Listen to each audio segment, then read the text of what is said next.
Okay, gonna be making a movement guide today and how to approach different fights depending on the situation. Alright, so I think good movement, right, is often overshadowed by good aim. Like everyone wants to have like good aim, like god aim. They copy like the pro player settings and stuff and they aim train, etc. But no one actually thinks about how to move better in the game to help them win the aim duel or make the shot harder for the opponent to hit. Like no one really ever thinks about stuff like that. So I think I'm going to be talking about that today and just outlining the different ways you can approach different fights. So good movement, right, usually it stems from good game sense, like knowing how to peek specific angles depending on like angles which opponents are like likely to be in.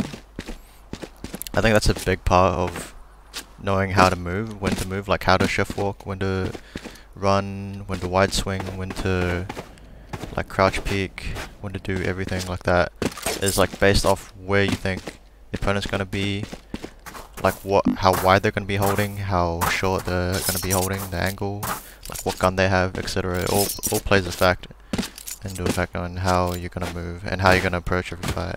I'm gonna be talking about that today. Alright, so I'm just gonna go through a few examples. The first one is like more so about game sense. So if you know the opponent is gonna be holding a tight angle or like a wide angle, depending on what gun they have, etc., like then you would know how to approach the fight by having better movement, right? So let's say attackers, they get bombed down and there's usually like a guy like trying to go for like a little kill here to try to get a kill before the defenders retake, and most times, like well pretty much every time, they're going to be holding pretty tight like this, right? The angle is tight, it's close to the wall, see, it's right next to the wall. They're trying to get a kill and just back off. And this angle, right here, if you have good enough game sense, you know that there's a possibility that someone is going to be holding that. So what you don't want to do is you don't want to like slow peek it like this, right? You're going to know that someone's going to be there, and if you really wanted to take this fight, like you can implement like crouching into it, or you can just go wide and try to kill this guy. So that's like, in a sense, like game sense, and like you know the possibilities of if there's going to be someone in a specific position and how they're going to be aiming. So that's the first example of someone like potentially aiming at a tight angle and how to approach a tight angle. Okay, second example, I'm going to be talking about like building on the first example. First example, I went through like how you would approach a fight where the enemy is more likely to be holding like a narrow angle where it's like really close to the wall. And this time I'm going to be talking about how to approach fights if the opponent is more likely to be holding like a wider angle. So for example here, right, like defenders on pro here, if they try to go for this door peek, right, what do?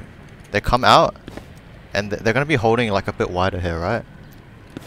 Because if you think about it, let's say like you're a Reyna and you're going to want to come out, get a kill and dismiss back. Like when they come up, you don't see people holding like this, right? You don't ever really see people come up and say, I'm going to hold tight here. They're going to hold wide, wait for people to run into it, and then get a kill, dismiss back. So if you have stuff like that in mind, how you approach a fight will be different, right?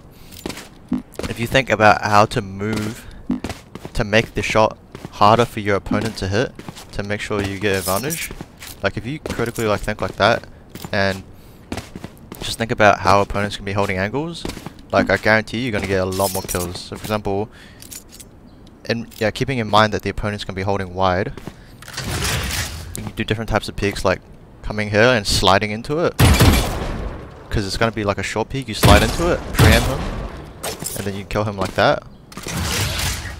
Or you can do it without the crouch, same thing, or you can jiggle it, just stuff like that. Just doing stuff like short peeks when he's holding wide, and that other example in Haven, like wide peeks when you think people are going to be holding short. Just stuff like that, mixing up how you move, just using stuff like your movement to complement your aim, instead of fully just relying on your aim and your reaction time to kill this guy and coming out wide here. just mixing up your playstyle and how you approach fights, I guarantee you get a lot more kills every game. And just pairing that with your game sense, right? Like knowing what angles people are going to be holding, knowing how wide, how short they're going to be holding, stuff like that. If you think about stuff like that actively, then it will be instinctual, and when it's instinctual, you're just going to know what to do every time. So just practice the movement and think about how people are going to be holding the angles and move according to that. Okay, the second, wait, was this the third example now? I think like this is really ever used now. I think it's pretty underutilized. Is like different distances. I don't know how to explain it. Like different distances in the angle, like switching stuff like that up is like really good. For example, if you're coming down art here as an attacker and you're not really sure about where the opponent could be, so you're kind of like jiggling every line here, and then boom, there's a guy here, right? And you jiggled him and he took a shot, and he maybe like tagged you or missed, tagged you for like 10 damage, and you know that he's and he's holding you. So what the enemy is going to be doing, right? If you think about it, use your game sense, the enemy is going to be holding for the close peek, because you just showed that you're right next to the wall, right? So he's going to be holding at headshot level if you're right next to the wall, which is right here. Right there. Right there. But if you think about it, if you change up distance of where you peek, you jiggle, you see him, and then you move back, and then you peek wide like this, I guarantee you, I don't see many people doing this, but this is like broken. I'm not kidding. Because the guy is going to be expecting you to re-swing in the same angle. So the headshot level is here for that. But if you swing back like this, the headshot level is going to change. It's going to be like here. And it's going to just make the shot harder for the guy to hit. A lot harder. So implementing stuff like that, like just changing up the ways you peek into angles, the way you peek into people, thinking about where they're aiming. If you just implement stuff like this, like your movement will get so much better, so much quicker, and the way you approach fights will just be like very unpredictable, right? Because he's not going to be like thinking about stuff like that. That guy, only thing he's thinking about is killing you. But if you think about different ways to approach fights with regards to your movement, then you're going to be a step ahead of everyone else. My final example will be talking about implementing different types of peeks depending on the gun or the angle the enemy is holding, right?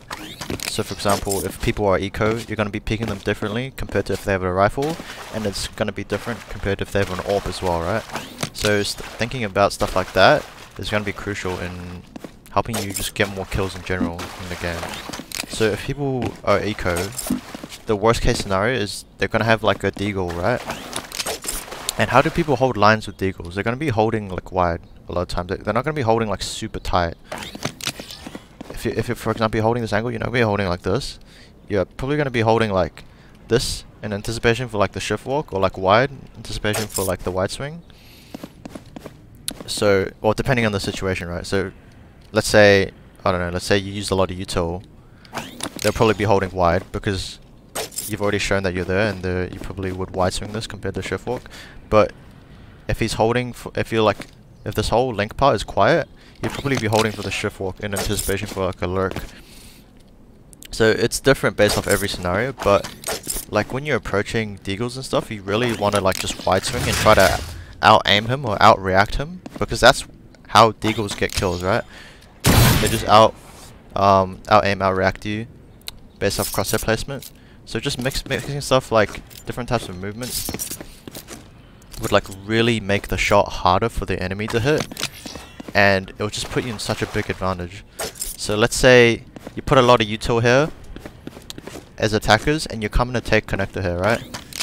And if you think a guy's gonna be holding this, like peeking like this and making him like try to flick down and like go to flick to the left like this is gonna make it 10 times harder than if you just wide swing and make it like a 50-50 for him. So just knowing stuff like what's happening on the map, if they think you're more likely to wide swing or shift walk, just keeping all of that into account, like, and eventually if you think about it enough, instinctively you'll know exactly the different types of peaks that you should implement, and how to implement different movements depending on the different guns and different angles people are holding. It'll make the way you approach fights like a lot more beneficial, a lot more advantageous for you. And I guess I'll talk about like AWP as well here, because a lot of people will, like, I don't know, they're pretty like undisciplined with AWP, and I'll just show you like how to really play with an AWP. So let's say the bomb is down, it's a 1v1 post plant, and you're here and you're playing the clutch, and this is 1v1 and this guy's trying to defuse a bomb, and this guy's an AWP, right? So how would this guy be holding this line here, you think? He's going to be holding tight, right? Because he's going to anticipate that you're going to jiggle and see if he's on the bomb or not. So what would you do in this situation? Like, you try bait out the shot, like go very tight, and then suddenly you can go wide just to catch off like the AWPer, right?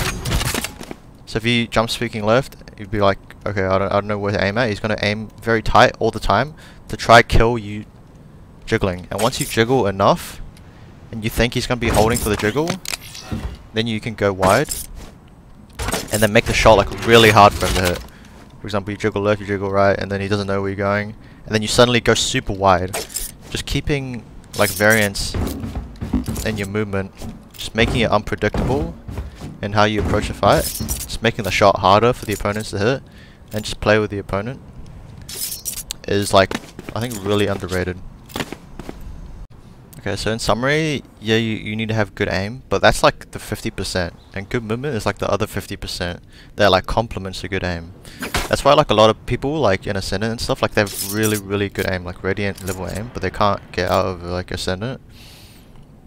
If you have really good movement on top of that, and like have good game sense and how to like approach every fight and what angle people are going to be holding, just making the shot harder to hit for your opponent.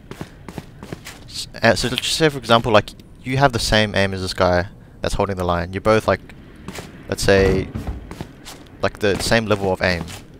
So how would you want to take the fight? You don't want to take it like a 50-50, right? You want to make it harder for him on top of you having the same level of aim. And then once you have good movement, and then you approach a fight with good movement, and now it's like what? Now it's like a 60-40 fight or a 70-30 fight. And slowly, if you take every single engagement like a 70-30, then all of a sudden, it's not 50-50 anymore, and you're going to be winning more duels, and you're going to be getting more kills, and then you're going to be ranking up faster. So you need to be just wary of your movement and game. So don't just solely think about aim, you have to think about movement, how to approach every fight, what angle they're going to be holding. Are they holding wide, are they holding tight, what gun they have, how like the opponent's likely to act based off what's happening around the map. All of that is needed to take into account on movement. It's not like super black and white, so you have to be thinking about stuff like that when you're in game. And yeah, hope you guys enjoy. Like, I'm gonna be doing more of these ranked kind of videos, like based off like soul micro and like mechanics on how to improve like your ranked and how to reach Radiant like a lot quicker, as well, on top of like my like macro stuff, talking about like fundamentals. So yeah, if you guys want any other video made, just put a comment in the comment section, and I read all of them, and if I think a video is worth making, I'll make it straight away for you. So just comment below. And also with the Metafy, I've made a Metafy as well, link is in the description of the video. If you want any one-on-one coaching, I'll be happy to coach. Oh, and if I get I'm pretty close to 500 subscribers. If I get 500, in the next video I'll choose someone and I'll give them free VOD review. So just comment on the video in which I reach 500 subscribers. I'll give a free VOD review to someone.